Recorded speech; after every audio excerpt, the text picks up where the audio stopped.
어둠이 짙게 깔린 조선의 밤.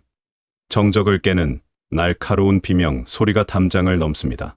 누군가에게는 가슴 저린 이별의 소리였고, 누군가에게는 가문의 명예를 지키기 위한 처절한 몸부림이었으며, 또 누군가에게는 생존을 향한 마지막 비상구였습니다. 우리는 이 기이하고도 서글픈 풍습을 보쌈이라 부릅니다. 흔히 해학적인 민담이나 로맨틱한 드라마의 소재로 소비되곤 하지만, 그 보자기 속에 담긴 진실은 500년 조선 왕조가 철저히 외면하고 방치했던 거대한 모순의 자화상입니다. 보쌈을 단순히 가난한 총각의 로맨스라고 생각하셨나요?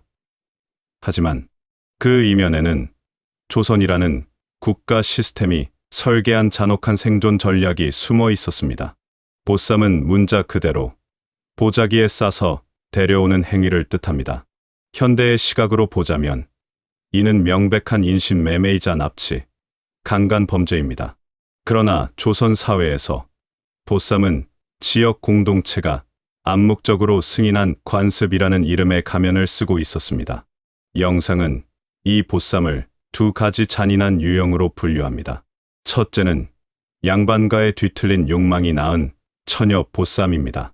딸의 사주에 남편을 둘 이상 섬길 개간날 팔자가 들었다는 점쟁이의 한마디에 부모는 무고한 총각을 납치해 딸과 강제로 동침시킵니다.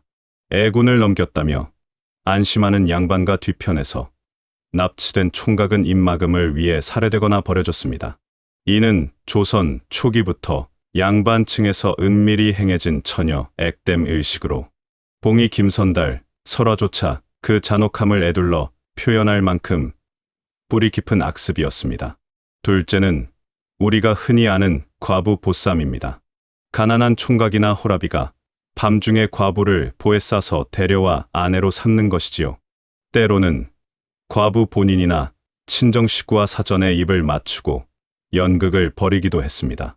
이른바 짜고 치는 고스톱 같은 납치극을 연출해야만 여인이 정절을 벌인 것이 아니라 강제로 당한 것이라는 명분을 얻을 수 있었기 때문입니다.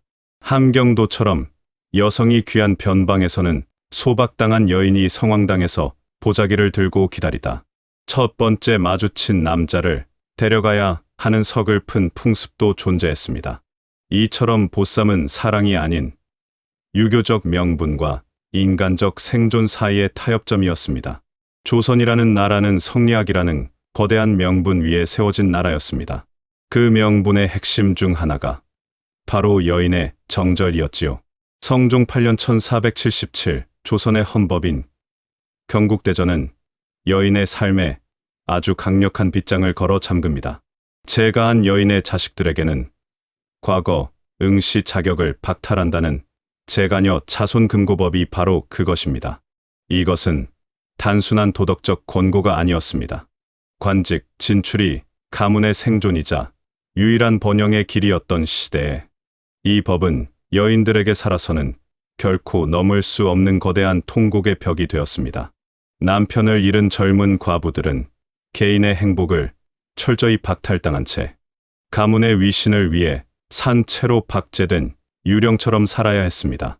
고려 시대까지만 해도 소선호나 대조영의 어머니처럼 재혼이 자연스러웠던 문화가 조선의 유교, 교조화와 함께 열렬하는 가혹한 감옥으로 바뀐 것입니다. 왜 조선은 이토록 가혹하게 여인의 재혼을 막았을까요?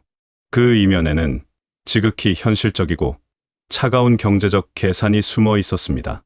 조선 전기까지만 해도 여성은 부모로부터 상당한 재산을 상속받을 권리가 있었습니다. 남녀 균분 상속이 이루어지던 시절이었지요. 하지만 만약 과부가 재혼을 하게 되면 그녀가 가진 노비와 논밭은 고스란히 새로운 남편의 가문으로 넘어가게 됩니다. 시댁 입장에서 이는 단순한 이별이 아니라 막대한 가산의 유출을 의미했습니다. 내가 떠나면 우리 집안의 논밭은 누가 지키느냐는 시어머니의 서슬, 퍼런 꾸중 뒤에는 며느리의 노동력과 재산을 끝까지 쥐고 놓지 않으려는 탐욕이 도사리고 있었던 것입니다. 여기에 국가가 수여하는 열려문이라는 거대한 상징은 가문을 더욱 독하게 만들었습니다. 붉은 연료문 하나가 마을 입구에 세워지면 그 가문은 세금 혜택과 부역 면제라는 실질적인 경제적 보상을 받았습니다. 정절은 단순히 마음의 지조를 뜻하는 단어가 아니라 곧 돈이 되고 권력이 되는 핵심 자산이었습니다. 가문은 여인의 고통과 눈물을 거름 삼아 도덕적 우위를 점했고 향촌 사회에서 기득권을 유지했습니다. 하지만 법은 엄격했으나 현실은 너무나 가혹했습니다. 전쟁과 기근이 닥칠 때마다 홀로 남겨진 과부들은 생존의 벼랑 끝으로 내몰렸습니다. 국가는 재혼을 막았지만 정작 남편 잃은 여인이 홀로 아이를 키우며 먹고 살 대책은 그 어디에도 내놓지 않았습니다. 굶어 죽을지언정 법도를 어길 수 없다는 경직된 이데올로기 속에서 조선의 여인들은 서서히 말라 죽어가는 고문과도 같은 시간을 보내야 했습니다. 이 지점에서 보쌈은 조선 사회의 필요악으로 부상합니다. 보쌈은 조선 500년을 지탱한 세 가지 구조적 필연을 담고 있습니다. 첫째는 경제적 빈곤입니다. 조선 후기 빈부격차가 심화되면서 가난한 총각들은 한두 해 농사 수확량에 달하는 혼인 비용을 감당할 수 없었습니다. 과부 역시 생계가 막막했지요. 보쌈은 모든 예식 비용을 생략하고 기정사실화하는 극단적 절약법이었습니다. 둘째는 신분제의 모순입니다. 양반층은 문벌의 순결을 주장했지만 평민 이하 계층에서는 가게가 끊기는 것이 더 큰 재앙이었습니다. 보쌈은 신분의 벽을 은밀히 넘나드는 비공식적 통로가 되어주었습니다. 셋째는 인구와 사회 안정입니다. 미혼 남성이 많아지면 범죄와 폭동의 위험이 커집니다. 정부는 민심이 흉흉해지는 것을 막기 위해 과부가 자살하거나 매춘으로 전락하는 것보다 보쌈으로 재배치되는 편이 국가 경영에 유리하다고 판단했습니다. 정부는 왜 이 야만적인 풍습을 근절하지 못했을까요? 조선 왕조는 끊임없이 금지령을 내렸습니다. 숙종과 영조는 풍속을 바로잡으려 애썼고 강간 처벌을 강화하기도 했습니다. 하지만 실효성은 전혀 없었습니다.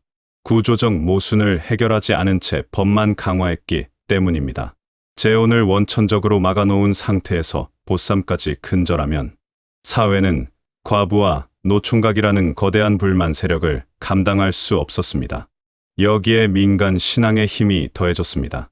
과부가 원귀가 되면 가뭄이 들고 총각 귀신이 되면 홍수가 난다는 믿음은 국가의 법보다 강력하게 민초들의 삶을 지배했습니다. 사또들조차 보쌈이 마을의 평화를 유지하는 안전판이라 여겨 피해자가 강력히 호소하지 않는 한 곤장 몇 대로 유야무야 넘기기 일쑤였습니다. 이제 우리는 이 오래된 풍습의 서늘한 이면을 정직하게 마주해야 합니다. 보쌈은 결코 낭만적인 연애의 수단이 아니었습니다. 그것은 국가와 가문이 책임을 회피하기 위해 설계한 정교한 학대 장치였습니다. 사회적 약자를 벼랑 끝으로 밀어넣고 살아남으려면 범죄의 형식을 빌려야만 한다고 강요했던 비겁한 시대의 산물이었습니다. 1894년 갑오개혁에 이르러서야 과부의 재가가 공식적으로 허용되고 신분제가 무너지면서 보쌈은 비로소 사라지기 시작했습니다. 조선의 시스템이 무너지자 보쌈도 사라졌다는 서글픈 진실을 입증합니다.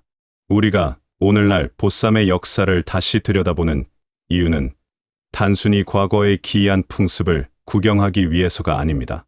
시스템이 유연성을 잃고 도덕적 허상에 매몰될 때 그 피해는 언제나 목소리 없는 약자들에게 가장 잔인한 방식으로 전가된다는 역사적 교훈을 얻기 위함입니다. 명분을 지키기 위해 실제 사람의 삶을 희생시키는 사회는 결코 정의로울 수 없으며 그 내부는 결국 위선과 냉소주의로 가득 차게 됩니다. 조선의 보쌈이 보여준 이중성은 오늘날 우리 사회 어딘가에서도 관습이나 어쩔 수 없는 현실이라는 이름으로 변형되어 작동하고 있을지도 모릅니다. 지금 우리의 시스템도 누군가를 보자기 속에 가두고 그것을 조직의 안정을 위한 필요악이라며 묵인하고 있지는 않습니까? 조선의 여인들이 보자기 속에서 숨 막히는 공포를 느끼며 담장을 넘을 때 그들을 외면했던 마을 사람들의 침묵은 오늘날 우리의 방관과 닮아 있지는 않은지 되돌아봐야 합니다. 500년 조선의 밤을 지배했던 보쌈의 비명소리는 법이 사람을 위해 존재하지 않고 명분을 위해 존재할 때 일어나는 비극을 향한 영원한 경고입니다. 우리가 역사를 공부하는 진정한 이유는 과거의 오류를 반복하지 않고 사람이 제도보다 우선시되는 따뜻한 세상을 만들기 위해서입니다. 보쌈이라는 거대한 연극 속에 숨겨진 슬픈 진실을 통해 우리는 깨닫습니다. 진정한 도덕은 여인을 문 밖으로 나가지 못하게 묶어두는 것이 아니라 그녀가 당당히 자신의 삶을 선택할 수 있는 환경을 만들어주는 것임을 말입니다. 500년의 긴 시간 동안 보자기 속에 갇혀 있던 이름 없는 한설리들의 눈물을 이제라도 우리가 닦아주어야 합니다.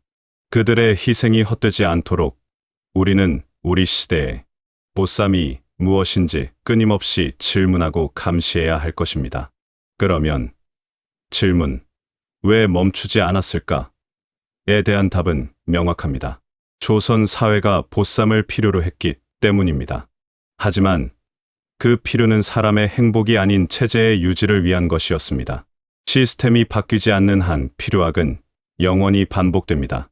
조선의 보쌈은 단순한 과거의 잔재가 아니라 오늘날에도 여전히 존재하는 강제와 억압의 구조를 설명해주는 거울입니다.